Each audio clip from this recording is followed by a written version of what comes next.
pada malam ini. Kita sambung balik hadis. InsyaAllah malam ni hadis yang ke-450.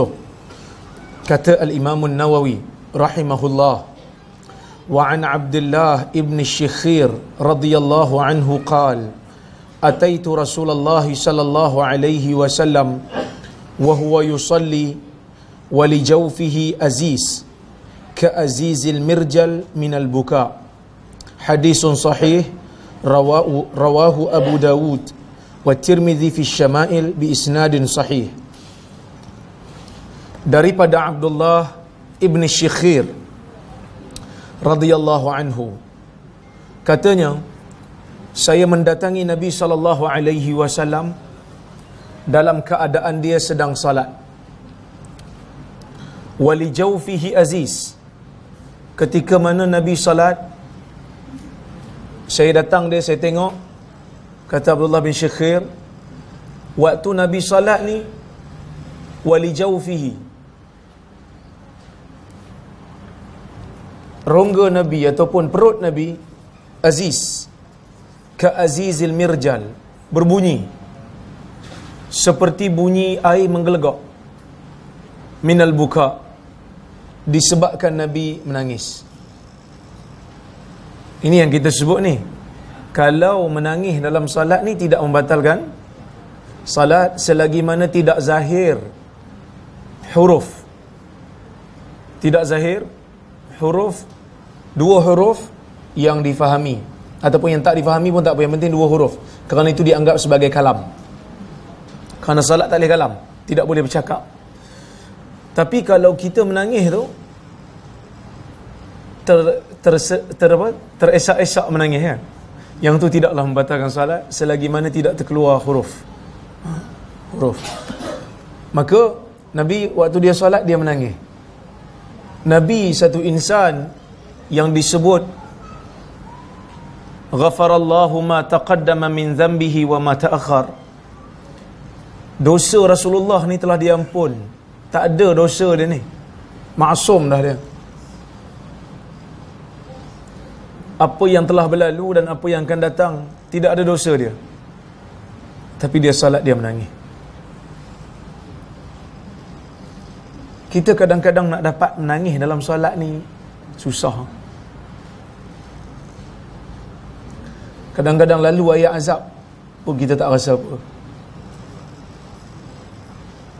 Bahkan kadang-kadang ada insan yang bila baca Quran, bila lalu ke ayat azab, dia rasa ayat tu untuk orang lain, bukan untuk dia.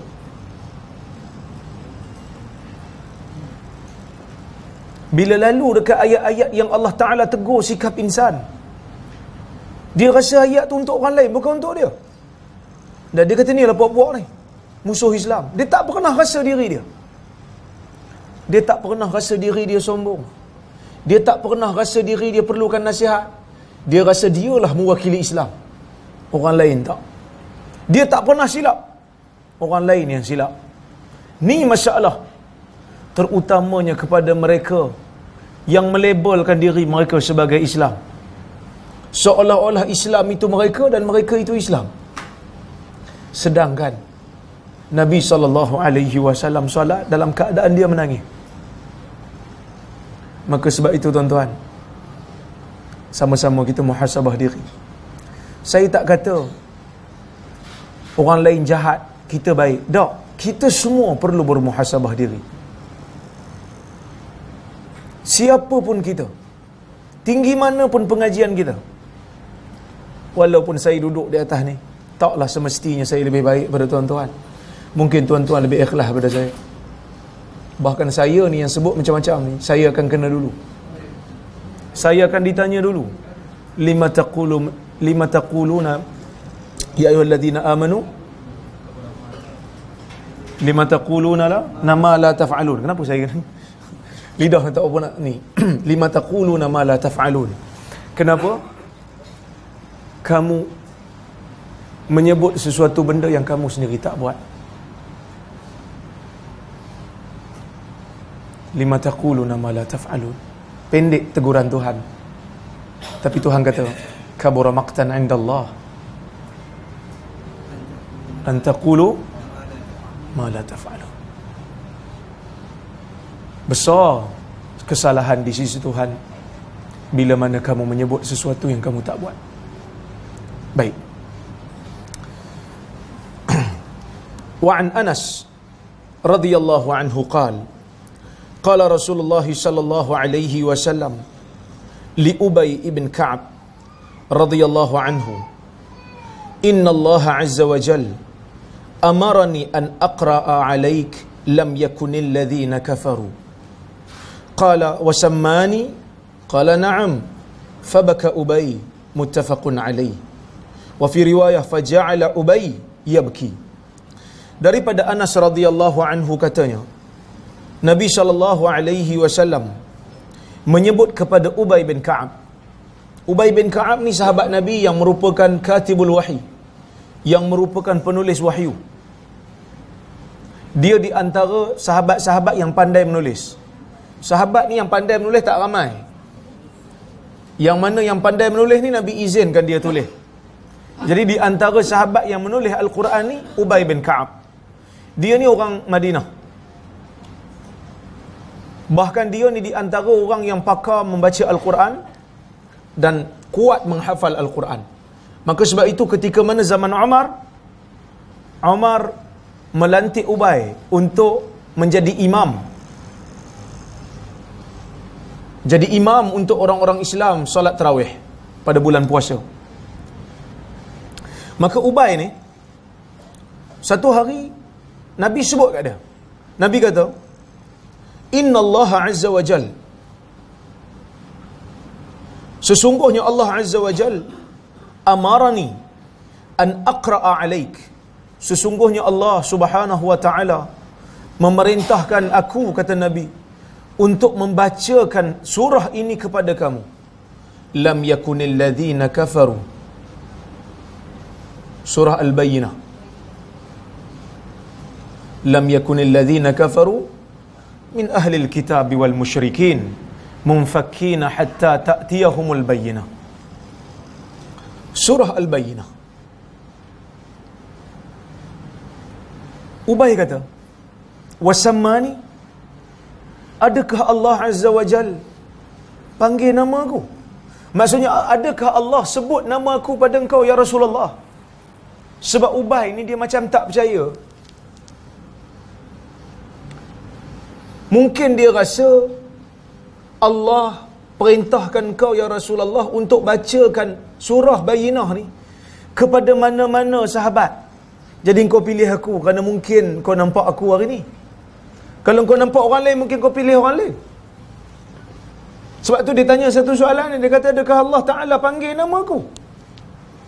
Qala na'am. Dia kata, ya. Nabi kata, ya. Sabda Nabi, ya. Allah Ta'ala namakan kau. Maka Ubay menangis. Lembut jiwa sahabat ni.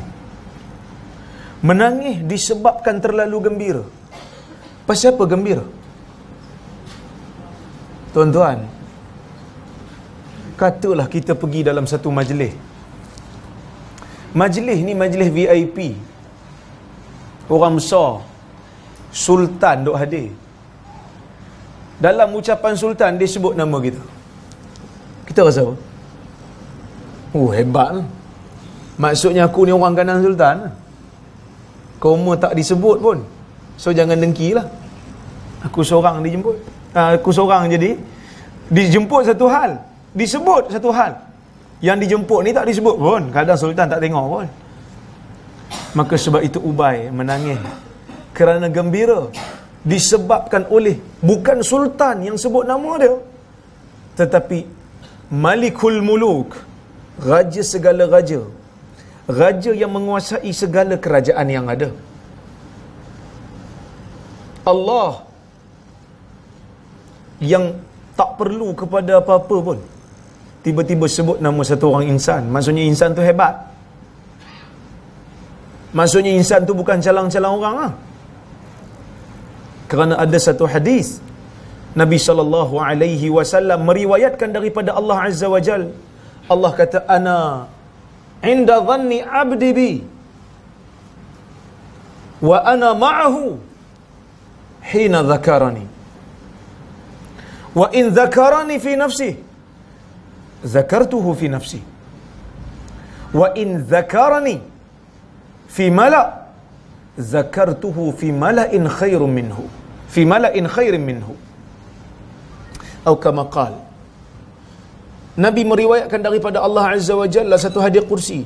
Allah Ta'ala kata, ana inda dhanni abdi bi. Sesungguhnya kata Allah, aku ni seperti mana yang hamba aku sangka. Sebab itu kita orang Islam disuruh untuk kita berbaik sangka dengan Tuhan. Baikkan sangkaan kepada Tuhan. Kerana Allah sentiasa berurusan dengan kita seperti mana sangkaan kita pada dia. Wa ana ma'ahu hina dzakarani. Dan aku sentiasa berada bersama dengan dia ketika mana dia ingat kat aku. Wa in dzakarani fi nafsi.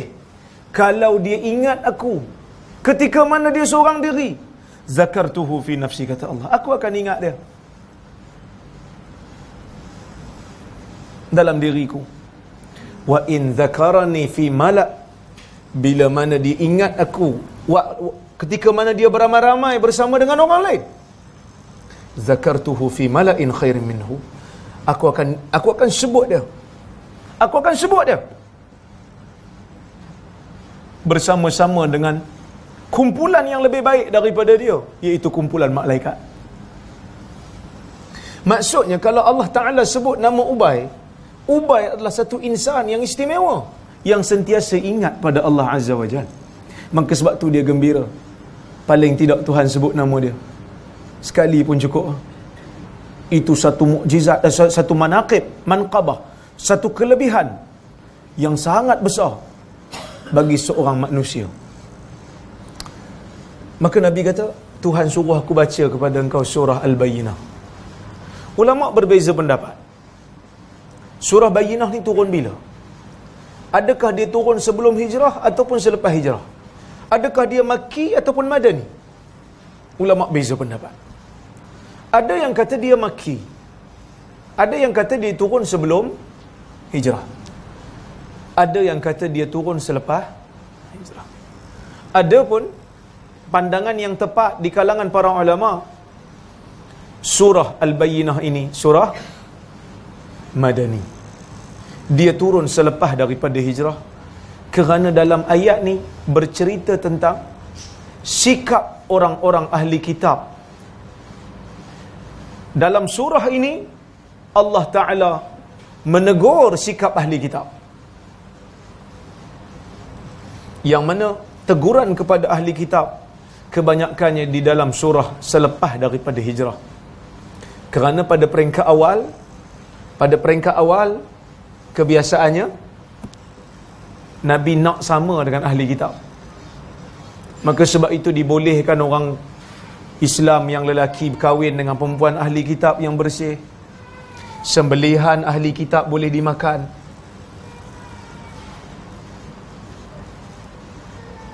Nabi pun pada permulaan sampai ke Madinah, dia puasa Ashura.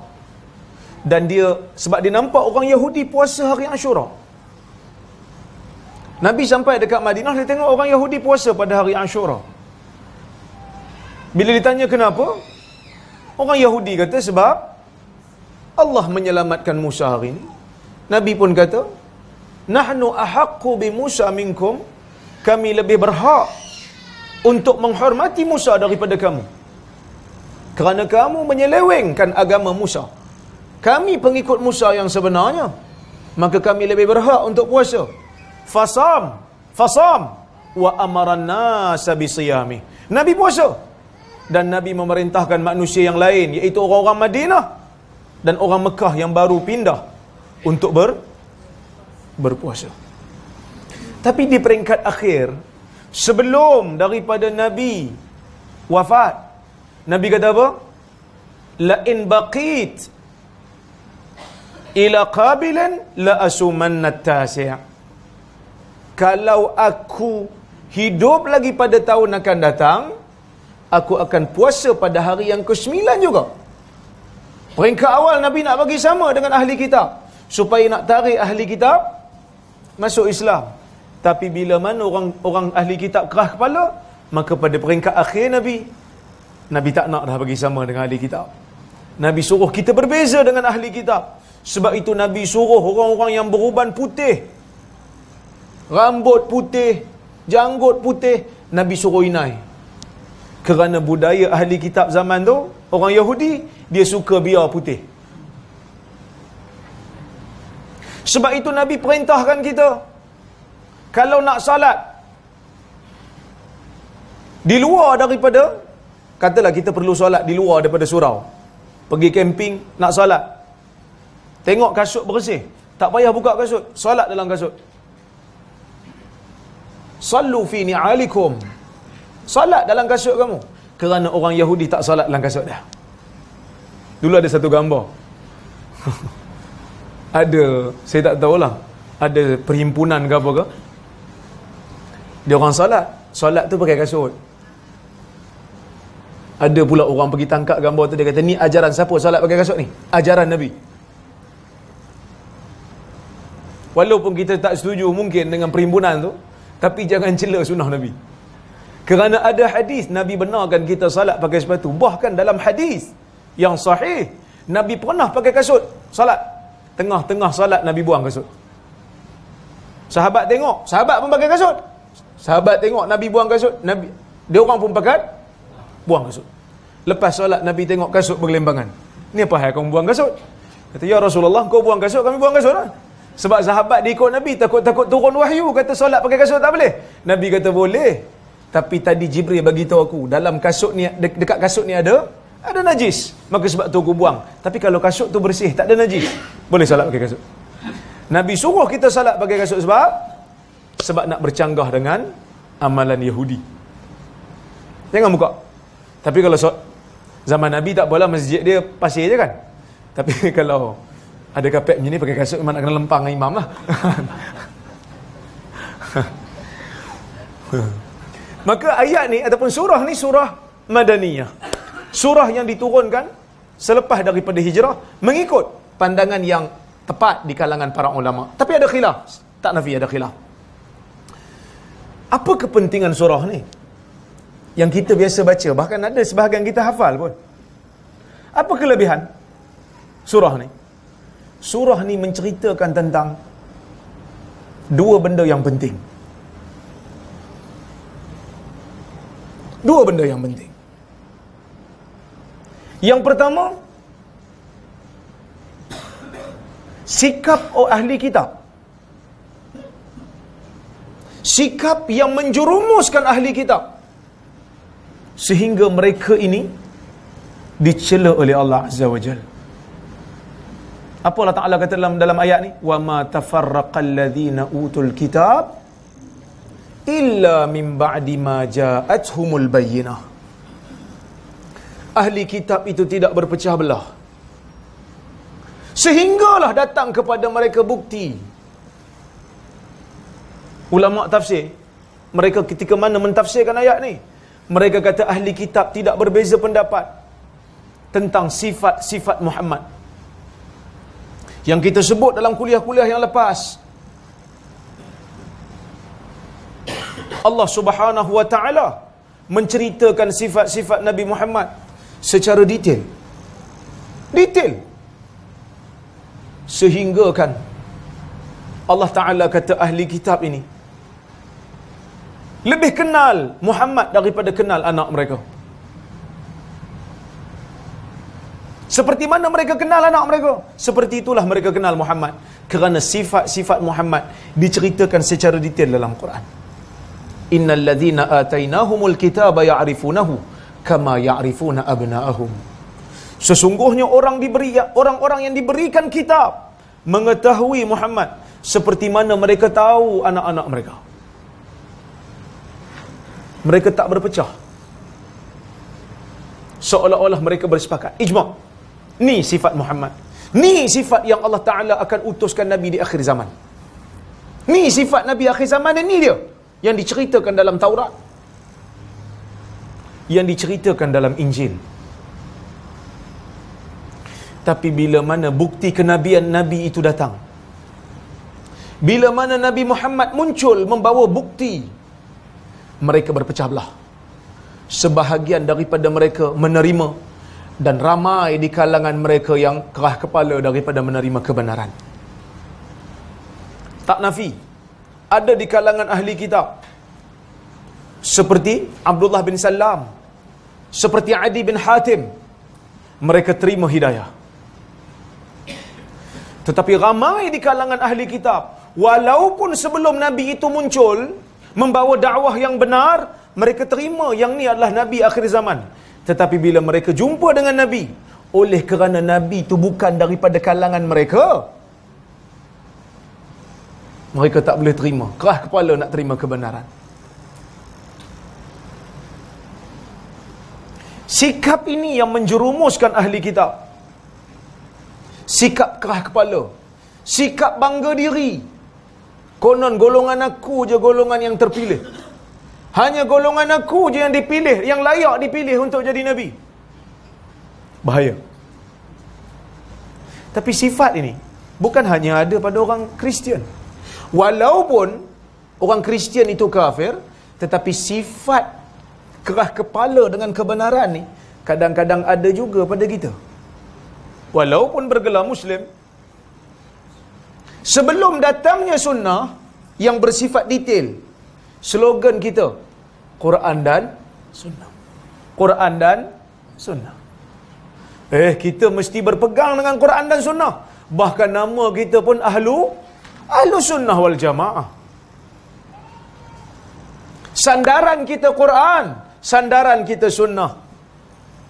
Ustaz, ulama dulu kata Quran sunnah ijma' qiyas. Kenapa ustaz pakai Quran sunnah ya? Ijma' qiyas tak pakai? Pakai. Tapi sebenarnya bila sebut Quran dan sunnah tu pun cukup dah. Kerana dalam hadis Nabi sebut apa? Kitab Allah wa sunnat Rasulih, dalam hadis Muwatta Malik. Walaupun ada sanadnya pertikaikan, tapi ijma' ulama mengatakan maknanya benar. Seperti mana yang disebutkan oleh Ibn Abdul Bar. Nabi kata, aku tinggal pada kamu dua benda, kitab Allah dan sunnah Rasulullah. Habis itu ijma' qiyas dari mana Ustaz? Ijma' dan qiyas. Bila kita sebut Quran dan sunnah, automatik ijma' qiyas masuk. Kerana ijma' tidak menjadi hujah, melainkan adanya disebut tentangnya dalam Quran dan sunnah. Qiyas juga tidak menjadi dalil dan tidak menjadi hujah jika tidak disebut dalam Quran dan sunnah. Maka ijma' dan qiyas itu dalilnya ataupun hujahnya, kehujahannya ada dalam Quran dan sunnah. Sebut kita pegang Quran dan sunnah, sudah memadai. Sudah memadai. Maka slogan kita, umat kita biasanya, kita pegang Quran sunnah. Kita pegang Quran sunnah. Tapi bila mana ada sunnah yang datang, yang dibaca oleh seorang ilmuwan, bercanggah dengan amalan Melayu Nusantara, maka pada masa itu kita tengok, kita nak jadikan Quran sunnah sebagai rujukan ke amalan Melayu Nusantara sebagai rujukan?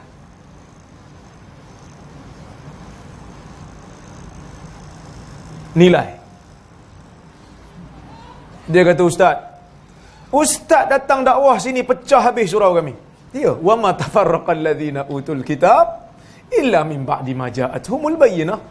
Ya, memang sifat bukti bila datang dia akan memecahkan. Pecah jadi dua. Ada yang terima, ada yang tolak. Kita tak suka perpecahan, tapi kadang-kadang perpecahan itu tidak boleh dielak. Kalau tak nak perpecahan berlaku, dan perpecahan itu selama-lamanya secara mutlaknya dibenci oleh Allah, Nabi tak mula dakwah. Kerana sebelum Nabi dakwah, Quraisy bersatu padu.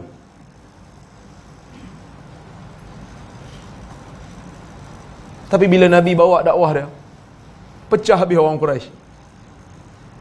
Kita kena ingat, ada perpecahan yang dicela, ada perpecahan yang wajib. Bila mana kita berpecah daripada golongan yang tidak mahu menerima hidayah, ya, kena pecah. Sebab itu Allah Ta'ala sebut apa? Wa'tasimu bihablillahi jami'an wa la tafarraqu. Tuhan tak bagi pecah belah. Bila mana pecah belah itu bila mana persatuan itu ataupun perpaduan itu terbina di atas memegang tali Allah. Siapa pecah? Teruk. Siapa pecah dicela. Tapi bila mana perpecahan itu didasari di atas nak terima hidayah ataupun tidak, kita kena pecah. Kita terpaksa pecah. Tapi ada juga dalam bab perpecahan ni yang kita anggap pecah tapi sebenarnya tak pecah pun. Kita je rasa pecah. Bila mana khilaf itu khilaf yang dibenarkan. Perbezaan pendapat ada ruang-ruangnya. Dalam Islam ni ada benda yang dipanggil sebagai ijma' dan sangat sikit. Ada benda yang dipanggil sebagai khilaf. Khilaf muktabar. Perbezaan pandangan yang dibenarkan. Seperti mana sahabat Nabi pun beza pendapat depan Nabi. Dan Nabi tak marah pun. Yang tu bukan pecah. Yang tu cuma beza pendapat. Ada orang semayang subuh dia tak kunut sebab dia pegang mazhab lain. Kita semayang kita pegang mazhab Syafi'i kunut. Yang tu bukan pecah, yang tu beza pendapat. Itu bukan pecah, yang tu beza pendapat. Ada orang bila zikir dia rendahkan suara sebab dia kata itu yang dibuat oleh Nabi sepanjang hayat dia, kecuali pada peringkat awal Nabi nak ajar sahabat-sahabat zikir, wirid. Ada orang dia kata saya kuat kan sebab saya nak ajar orang belakang. Perbezaan pendapat. Perbezaan pendapat yang tu bukan pecah. Yang tu cuma beza. Kita ni masalah. Beza sikit je pecah. Beza sikit je pecah. Tapi memang yalah orang Melayu ni baru nak matang kot. Kan? Bila orang bawa pandangan beza sikit terus dia anggap pecah. Itu belum masuk bab politik lagi. Kadang-kadang nak main politik je pun sampai cerai-berai. Kadang-kadang laki parti lain, bini parti lain, pecah, cerai. Beza pendapat je pun kan? Baik. Itu yang pertama. Sikap takabur ahli kitab, tidak mahu menerima kebenaran. Yang kedua, Allah Ta'ala sebut benda penting dalam surah ni, sehingga Allah Ta'ala suruh Ubay, Nabi bacakan kepada Ubay, supaya Ubay boleh bacakan kepada generasi berikutnya, iaitu tujuan hidup dalam dunia ini. Bila mana Allah Ta'ala sebut wa ma umiru illa liya'budullaha mukhlishina lahuddin hunafa wa yuqimus salah wa yu'tuz zakah wa dhalika dinul qayyimah. Allah Ta'ala bagi tahu dalam ayat yang ringkas ini tujuan hidup di atas muka bumi.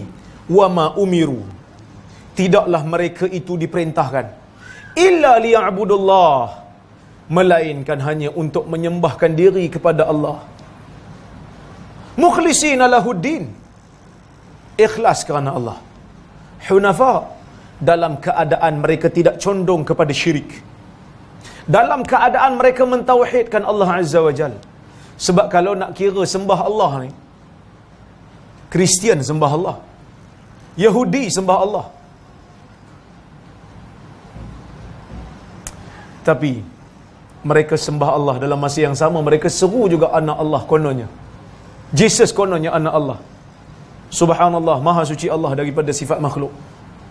Mereka sembah Allah, tapi Tuhan kata tak betul. Sebab apa? Sebab mereka disuruh untuk bukan hanya sembah Allah, tapi mereka kena ikhlas, hunafa, dan jauh daripada syirik. Jangan syirikkan Allah.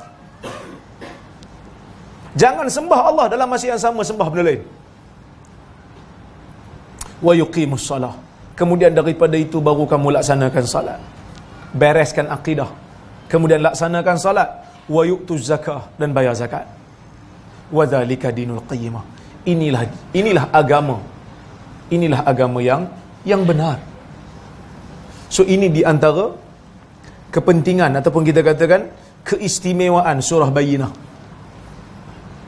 Ini keistimewaan surah Bayyinah sehingga Allah pesan kepada Nabi untuk bacakan kepada Ubay bin Ka'ab. Baik. Wa an Anas qala Abu Bakar li Umar radhiyallahu anhuma ba'da wafati Rasulullah sallallahu alaihi wasallam, intaliq bina ila Ummu Aiman radhiyallahu anha nazuruha kama kana Rasulullah sallallahu alaihi wasallam yazuruha. falamma intahaya ilaiha bakat faqala laha ma yubkik amma ta'lamina anna ma 'indallahi ta'ala khairun li Rasulillah sallallahu alaihi wasallam. Qalat ma abki alla akuna a'lam anna ma 'indallahi khair li Rasulillah sallallahu alaihi wasallam walakinni abki anna al-wahya qad inqata'a minas sama' fahayyajathuma 'ala al-buka faja'ala yabkiyani ma'aha. Rawahu Muslim. Daripada Anas katanya, satu hari Abu Bakar kata pada Umar radhiyallahu anhuma, moga-moga Allah meridai keduanya, selepas daripada kewafatan Nabi. Nabi sebelum dia wafat, dia sakit. Kemudian dia wafat. Bila dia wafat, Umar tak boleh terima pada peringkat awal, tapi Abu Bakar nasihat Umar. Lepas daripada itu Umar boleh terima, dan lepas daripada Umar dan Abu Bakar boleh terima kewafatan Nabi, mereka pun, Abu Bakar pun ajak Umar. Dia kata apa? Dia kata, intaliq bina ila ummi Aiman. Jom kita pergi rumah Ummu Aiman. Siapa Ummu Aiman? Ummu Aiman ni nama sebenarnya Barakah. Barakah. Dia ni siapa? Dia ni hadinatu Rasulillah. Dia ni pengasuh Nabi. Dalam bahasa baru ni babysitter lah kot. Sebab Nabi kan mak dia meninggal awal kan. So dia yang jaga Nabi. Jadi Ummu Aiman ni, dia kahwin dengan Zaid bin Harithah. Dia kahwin dengan anak angkat Nabi. So dia macam tu. Orang Arab ni macam tu kan. Nabi kahwin dengan anak Umar, Hafsah. So Nabi menantu Umar. Dalam masa yang sama Nabi sahabat, Umar sahabat Nabi. Nabi kahwin dengan anak Abu Bakar, Aisyah. Dalam masa yang sama Abu Bakar tu sahabat Nabi. Osman menantu Nabi. Dalam masa yang sama sahabat Nabi. Tu pak mentua tu kan. Kan kita ni kadang-kadang susah sangat nak pergi kahwin kan. Hang biar pada-pada sikit. Hang nak kahwin dengan dia, dia muda lagi pada aku. Boleh guna hujah Umar. Nabi tua lagi pada dia, tapi Nabi jadi menantu dia. Nabi jadi menantu dia. Baik. Ummu Aiman ni dia kahwin dengan Zaid. Dia dapat anak namanya Usamah. Usamah bin Zaid. Usamah tu anak Ummu Aiman. So, lepas daripada Nabi wafat, Abu Bakar ajak Umar pergi jumpa Ummu Aiman ni. Ziarah Ummu Aiman. Okey. Dia kata, jom kita ziarah Ummu Aiman. Kama kana Rasulullah SAW yazuruha. Seperti mana Nabi SAW selalu ziarah Ummu Aiman. Iyalah, pengasuh dia kan. Pergilah ziarah. Falamma intahaya ilaiha bakat. Bila mana Abu Bakar dengan Umar datang jumpa dengan Ummu Aiman, Ummu Aiman ni menangis. Kata apa saya menangis? Memang bab ni bab menangis. Bab ni bab menangis. Sebab tu cerita pasal nangis ni. Jadi tuan-tuan kalau rasa tak boleh nak nangis, balik ni buka balik hadis-hadis. Baca terjemahan. Menangis. Mau menangis min khasyatillah. Menangis sebab takut pada Allah. Jadi Ummu Aiman ni menangis. Kemudian kata Abu Bakar dengan Umar, dia kata ma yubkik. Ni menangis pasal apa pula ni? Ni menangis pasal apa? Adakah kau tidak tahu bahawasanya Allah telah menyediakan sesuatu yang lebih baik untuk Rasulnya?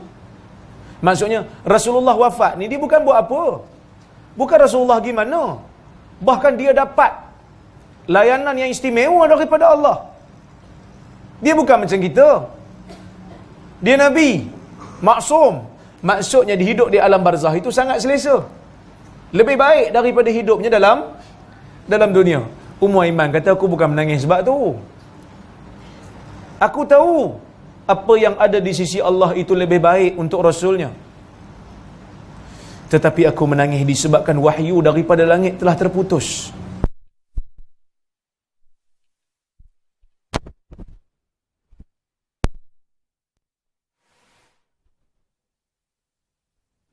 dengan lepas Nabi tak ada. Bila ada masalah, dulu bila ada masalah baru dalam hidup, turun ayat Quran. Ada masalah baru dalam hidup, Nabi beri hadis. Siapa berani lawan? Tak ada siapa berani lawan. Tapi bila mana Nabi dah wafat, bila turun masalah baru, sahabat akan cari hadis dulu, Quran dulu. Tak ada dalam Quran cari hadis, tak adalah hadis, mereka berijtihad. Mereka berijtihad. Tapi ijtihad tu ialah dapat pahala. Tapi zuknya tak sama. Seperti mana Nabi SAW sebut. Dia kata gitulah. Mungkin juga dia rindu kat Nabi. Kan? Okey, baik. Fahayyajadhuma 'alal buka. Ayat tu, dialog tu menyebabkan, ayat Ummu Aiman tu menyebabkan Abu Bakar dengan Umar pun menangis. Yalah, mana nak sama tuan-tuan? Tak samalah. Zaman tu zaman berbeza. Seorang pemimpin 23 tahun sama dengan sahabat, susah bersama, senang bersama, membina negara, membina generasi baru setelah dihalau keluar daripada Mekah. Ada sahabat yang kehilangan keluarga, ada yang sahabat kehilangan isteri, ada sahabat yang terpaksa bertempur di medan perang dengan ayah sendiri, ada yang mati ayahnya di medan perang, hanya disebabkan oleh kerana mempertahankan agama ni. Nabi yang sentiasa bersama dengan sahabat menyelesaikan masalah-masalah sahabat, menjadi pakar rujuk pada sahabat-sahabat. Tiba-tiba Nabi ni Allah Ta'ala jemput. Siapa tak sedih? Sedih. Maka sebab itu Abu Bakar dan Umar, bila dia tengok Ummu Aiman menangis, mereka pun menangis. Menangis disebabkan rindu dengan wahyu, rindu dengan Rasul. Sifat rindu ni sifat insan. Cumanya dipandu oleh wahyu. Jangan sampai koyak-koyak baju, tepuk-tepuk badan. Sekadar menangis, okey. Sekadar menangis keluar air mata, okey. Faja'ala yabkiyani ma'aha. Maka dua-dua pun menangis. Dua-dua pakat menangis bersama-sama dengan Ummu Aiman. Baik. Wa 'an ibni Umar radhiyallahu anhuma qala lamma ishtadda bi Rasulillah sallallahu alaihi wasallam waja'uhu qila lahu fi as-salah faqala murru Abu Bakr falyusalli bin nas faqalat Aisyah radhiyallahu anha inna Abu Bakr rajulun raqiq idza qara'a al-Quran ghalabahu al-buka faqala muruh falyusalli. Wa fi riwayatin an Aisyah radhiyallahu anha qalat qultu inna Abu Bakr idza qama maqamak lam yusmi'in nas minal buka muttafaqun alaih. Daripada Abdullah bin Umar radhiyallahu anhuma, katanya ketika mana sakit Nabi makin bertambah. Ni yang saya sebut dulu dalam kuliah dulu. Kita jangan ingat bila orang nak meninggal dunia sakit, kita jangan ingat tu. Masa muda tu mesti buat maksiat banyak. Jangan. Kadang-kadang kita ni sangka baik tu kurang, sangka buruk tu banyak sangat. Sebenarnya sakit sebelum meninggal ni menyucikan dosa. Menyucikan dosa dia. Bahkan kita kata, moga Allah sucikan dosa dia. Jika ada dosanya yang besar, patut kena kata gitulah, kan? Nabi SAW sebelum dia wafat, dia sakit. Dia sakit kepala. Sehingga dia baca 3 qul dekat air. Dan dia basahkan mukanya dengan air. Sakit Nabi. Jadi bila mana sakitnya makin berat, dia tak mampu untuk pergi salat, tak mampu untuk jadi imam. Maka dia kata apa? Dia kata, murru Abu Bakrin falyusalli bin nas. Pergi suruh Abu Bakar jadi imam, supaya dia boleh gantikan aku. Jadi justru dia jadi imam. Ni syarat daripada Nabi. Orang yang boleh ganti Nabi ni hanya Abu Bakar. Sebab Nabi suruh dia ganti, Abu Bakar ni ganti Nabi untuk solat. Abu Bakar boleh suruh Ali, boleh suruh Umar, tapi dia suruh Abu Bakar juga. Bahkan Aisyah sebut kat Nabi lepas Nabi sebut Abu Bakar ni. Dalam riwayat hadis yang lain, tapi hadis yang sama, riwayat yang lain, Aisyah saya bagi tahu lagi. Dia kata suruh Umar lah. Tak, suruh Abu Bakar, kata Nabi. Aisyah kata, Abu Bakar ni dia tak boleh ganti kau ya Rasulullah. Siapa yang sebut ni? Aisyah ni siapa? Pasal apa nak dia sebut macam tu? Ada sebab. Ha?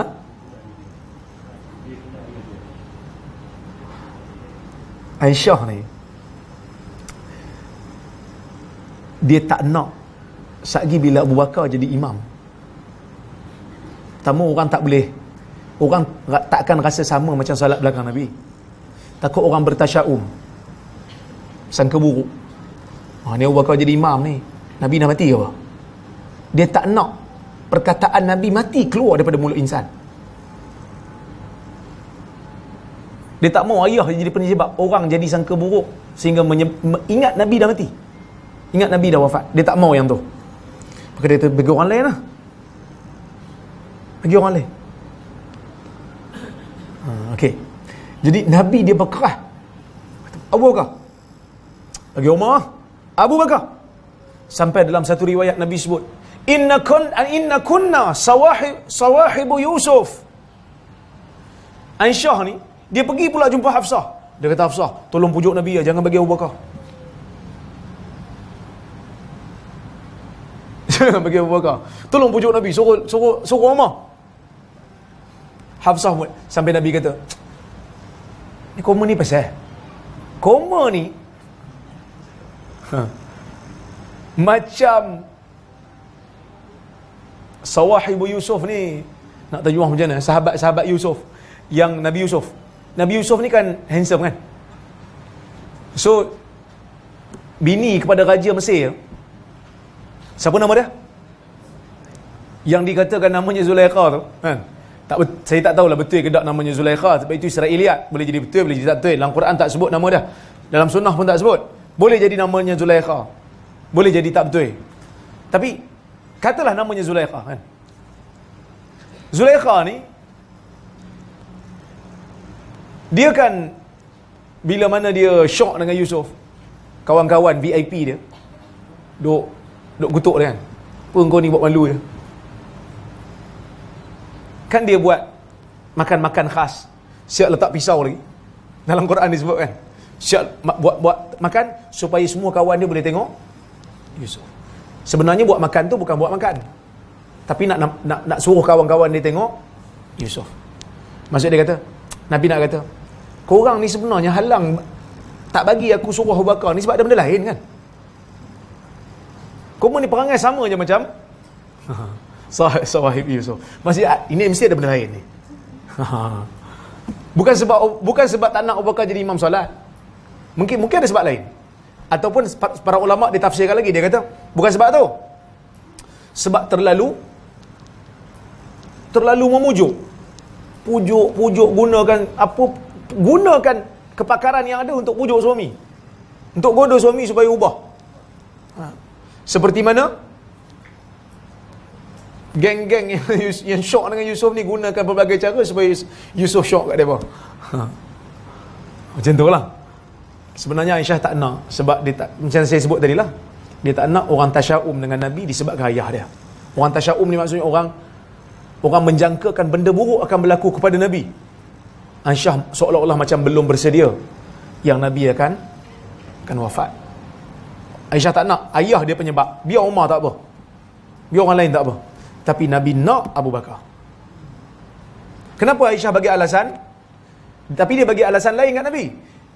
Dia nak benda tu disebut, benda tu dalam hadis lain, tapi dia kata kat Nabi, Rasulullah, Abu Bakar ni jiwa dia lembut. Inilah dia kenal ayah dia kan. Dia kata Abu Bakar ni jiwa lembut, raqiq, jiwanya lembut. Satgi bila dia jadi imam, suaranya tak kuat sebab dia suka menangis. Bila menangis, bacaan jadi tak kuat. Kau orang menangis kan penat kan? Bacaan jadi tak kuat, jadi bagilah orang lain. Nabi kata tak, murru Abu Bakrin fa yusalli bin nas. Suruh Abu Bakar, suruh dia solat jadi imam. Dalil ni ataupun hadis ni menjadi dalil bagi golongan sahabat secara sepakat untuk lantik Abu Bakar jadi khalifah lepas Nabi. Sebab apa? Sebab kalau Nabi reda Abu Bakar menjadi imam dalam salat, yang mana dalam Islam ni lepas syahadah, salat lah. Benda paling besar lepas daripada mengucap ni salat. Maknanya kalau Nabi reda Abu Bakar menguruskan ibadat yang besar dalam Islam, sudah tentulah Rasulullah lebih reda kalau Abu Bakar menjadi pemimpin dalam urusan dunia. Kerana urusan dunia ni taklah besar mana. Maka sepakat para sahabat melantik Abu Bakar selepas Nabi SAW wafat. Mereka terus lantik Abu Bakar. Dan semua sahabat-sahabat setuju. Ali bin Abi Talib juga akhirnya bai'ah Abu Bakar. Ini menjadi hujah kepada golongan Syiah yang mengatakan Ali patut jadi khalifah. Pasal apa Nabi tak sebut Ali? Dan diriwayatkan Abu Bakar menjadi imam ketika mana Nabi sakit. Dia sempat menjadi imam sebanyak lebih kurang dalam 17 kali solat. 17 kali solat. Maksudnya banyak ah. Maka sebab itu sahabat lantik Abu Bakar menjadi khalifah. Tuan-tuan, tapi nak jadi khalifah ni bukan hanya saleh saja. Ada sahabat yang saleh tapi Nabi tak lantik dia jadi pegawai Nabi. Abu Dhar antaranya, saleh. Baik Abu Dhar ni. Zuhud. Tapi bila mana dia minta supaya Rasulullah lantik dia supaya dia nak berkhidmat untuk Rasulullah, Nabi tak bagi. Ingat tuan-tuan, bukan semesti ustaz pandai bercakap mesti boleh memimpin, tak boleh. Belum tentu. Belum tentu. Abu Dhar saleh, zuhud, tapi dia tak boleh memimpin, dia lemah dalam pimpinan. Dan ustaz pun kadang macam tu, cakap je pandai. Saya lah tu, kan? Cakap je pandai. Kita pula jenis, ustaz ni pandai cakap ni, mesti pandai memimpin. Kadang-kadang cakap je pandai. Bila masuk bab pentadbiran ke laut. Atau mana tak ke lautnya, kan? Sibuk dengan kuliah aja kerjanya. Jadi sebab itu jangan jadikan pandai bercakap tu sebagai kriteria utama. Ya, pemimpin kena pandai bercakap tu antara kriteria yang baik, tapi itu bukan segala-galanya. Osman tak pandai bercakap. Osman tak berapa pandai, tak berapa fasih bercakap. Dia tak pandai pengucapan ni, tapi dia satu pemimpin yang baik. Abu Dhar orang soleh, tapi tetap juga lemah dalam pentadbiran. Tapi saya cakap ni bukanlah saya kata. Sebab sehari bila saya cakap macam tu, ada orang terasa, oh, maksudnya ustaz nak kutuk ulama' kami lah. Tak. Siapa kata ulama' kau lemah dalam pemerintahan? Kau yang fikir macam tu. Oh, maksudnya ustaz lebih bagus daripada Abu Dhar lah. Tak. Hadis tu diriwayatkan. Nabi yang sebut, bukan kita yang sebut Abu Dhar tu lemah. Nabi yang sebut. Jadi kita kena faham yang tu. Ini jangan cepat sangat terasa. Jangan cepat sangat terasa orang duk serang kita. Orang baca hadis ya. Wallahu alam. Saya buka dulu soalan ataupun komen kalau ada. Pun nak kritik ke boleh.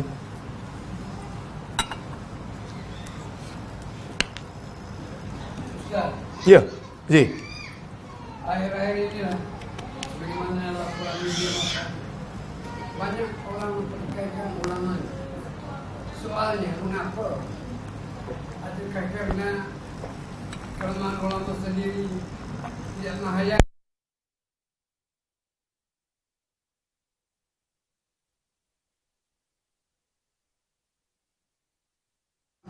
sama ada di sini atau global? Baik.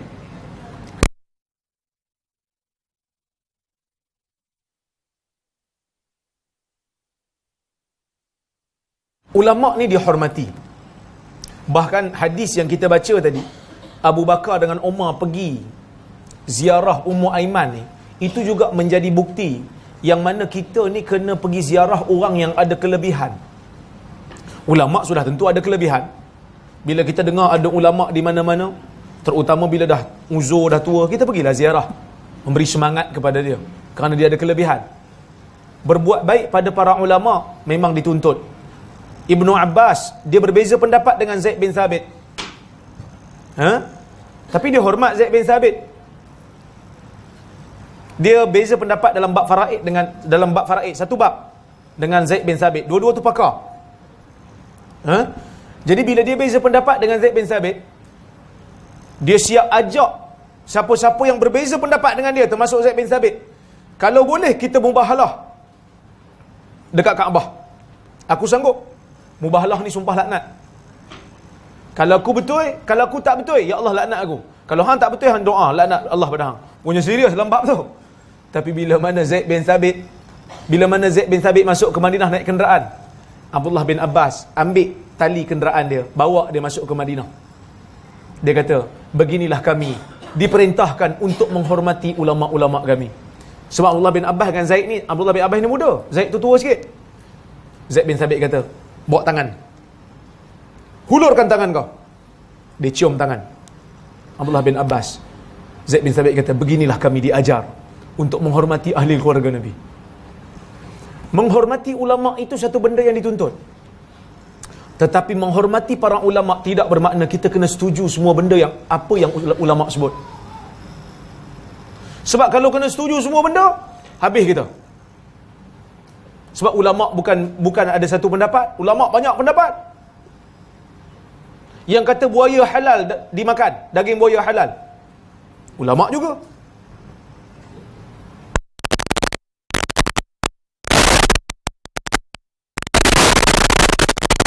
Kenapa?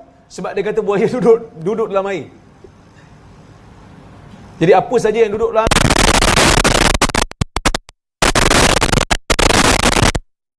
ada ulama yang tak setuju, mazhab Syafi'i tak setuju. Jadi kalau kalam ulama ni semua kena terima, kita nak buat yang mana ni? Boleh makan ke tak boleh makan? Ni ulama juga, yang ni ulama juga. Maka kita dibenarkan untuk berbeza pendapat dengan para ulama, tetapi dengan adab, dengan penghormatan. Saya tidak bersetuju dengan aliran pemikiran ni setakat ini dalam masalah ni. Saya tak setuju dengan mazhab ni dalam isu ni, dengan dalam isu ni contohnya.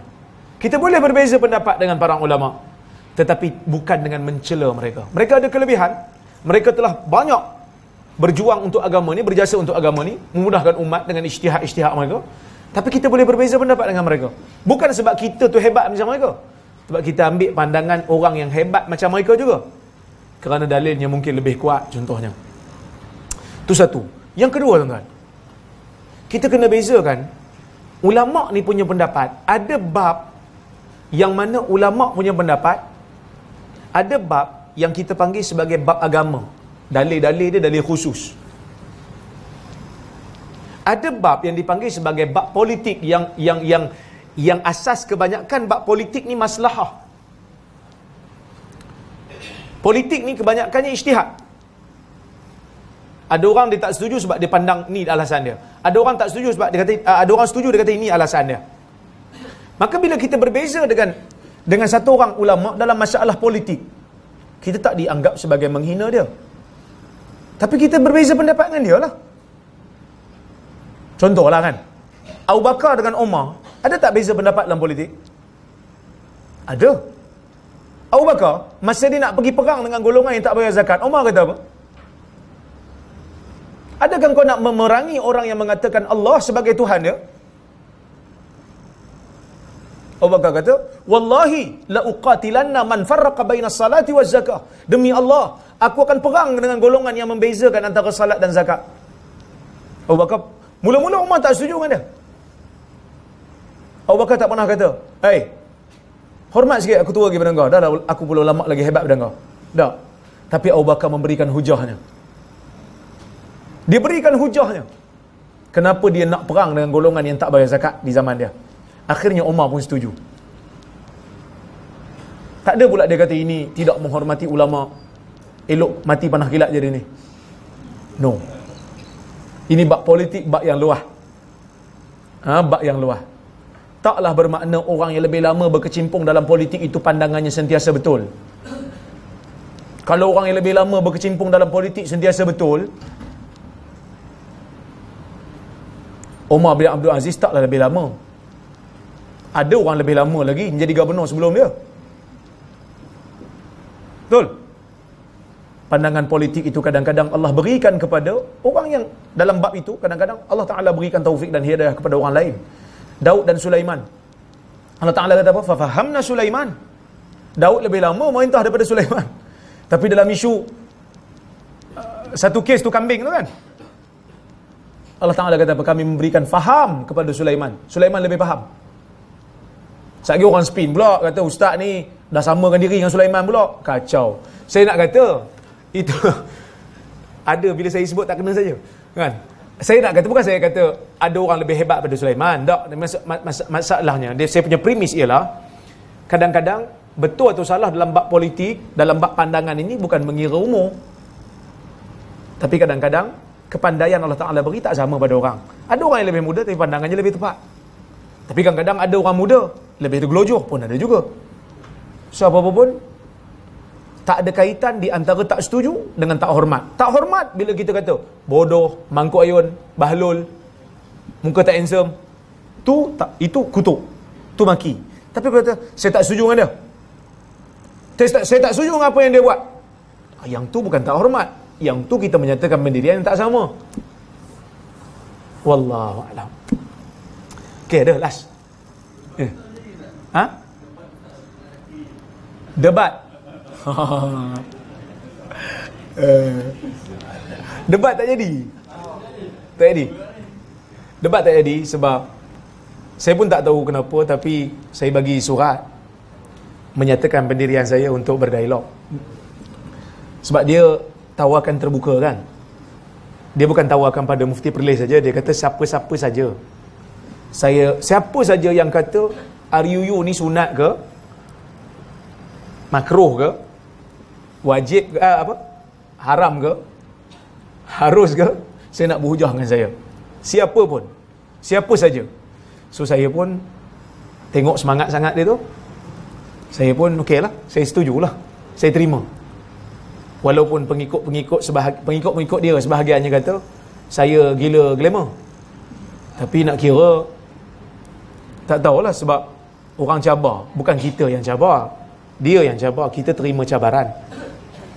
Maka ada yang kata kalau betul-betul hang nak terima cabaran dia, hang tulis surat lah, tulis surat rasmi.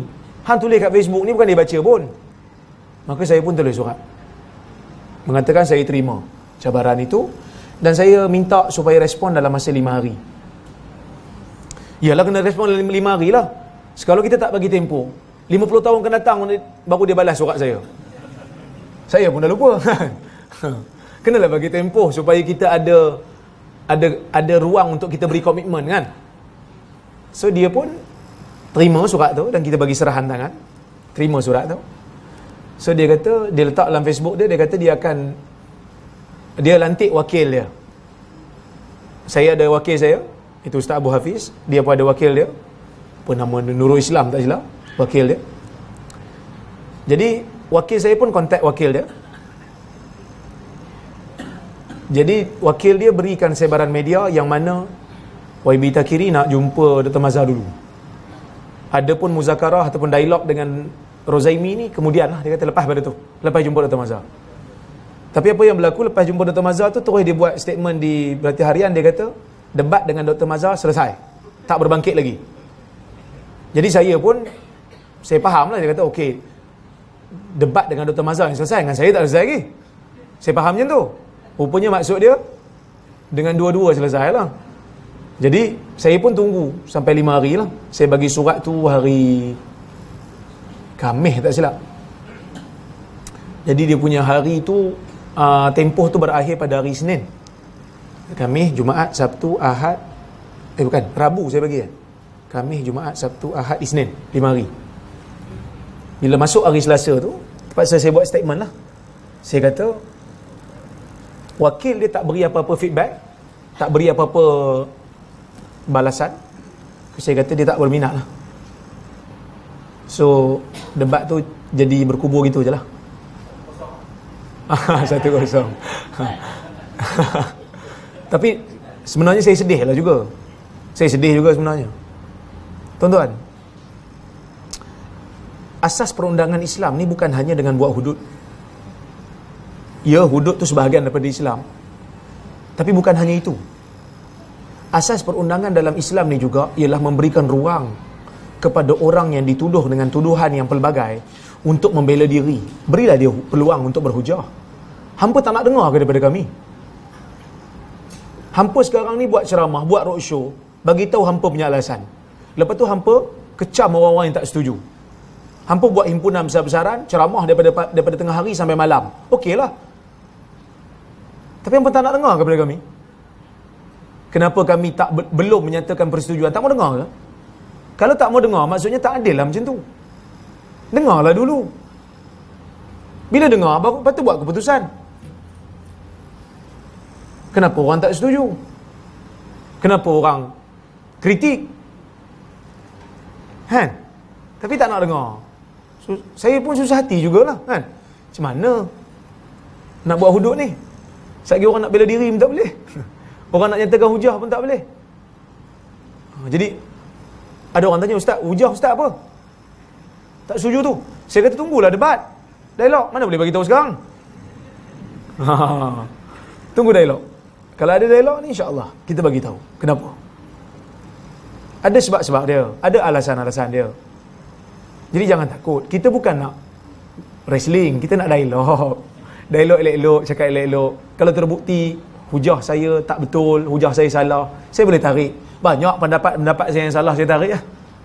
Dulu masa buat seminar wanita dulu, ingat tak tuan-tuan? Seminar fake wanita, contemporary, saya kata cucuk vitamin C boleh, kan? Memang ada fatwa kata boleh. Tapi rupanya cucuk vitamin C ni bahaya. Dia tak merubah, tapi dia bahaya untuk kesihatan orang perempuan tu. Sebab dos dia terlebih. Kementerian Kesihatan bagi tahu tak boleh. Dan apa yang dibuat di klinik tu tak dapat lesen pun. Maka saya tarik balik. Saya kata saya silap lah masalah ni.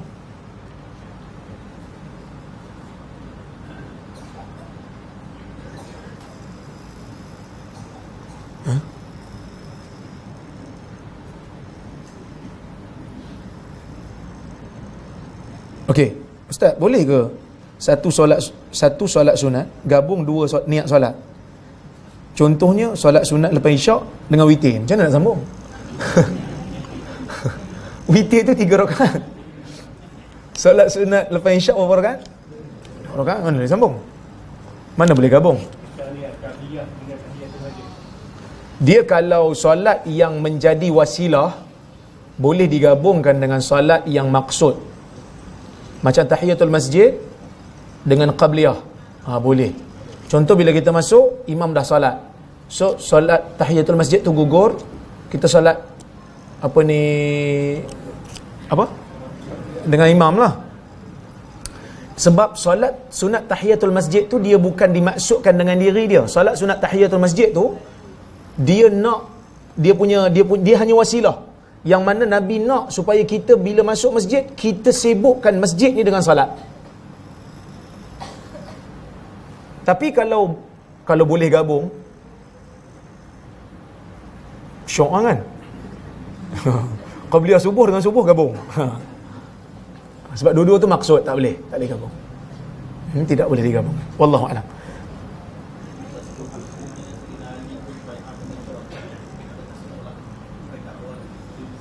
Ali lewat sikit bai'ah. Abu Bakar. Dikatakan sebab dia sibuk dengan pengurusan jenazah Nabi. Ada juga yang kata dia berfikir dulu, tapi akhirnya dia bai'ah juga. Itu yang Syiah kata dia dibai'ah. Dia bai'ah kerana dipaksa. Sedangkan Ali tu gagah. Pada kitab-kitab Syiah, baca kitab-kitab Syiah. Kitab Ahli Sunnah pun kata Ali tu gagah kan. Ali Haidar, singa.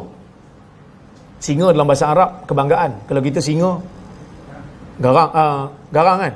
Arab singa berani. Hang macam singa, bangga Arab. Tu Hafiz Al-Asad. Hafiz tu dia sendiri namakan diri dia Al-Asad, berani. Kita kalau orang panggil kita singa, dia jadi macam tak apa best lah.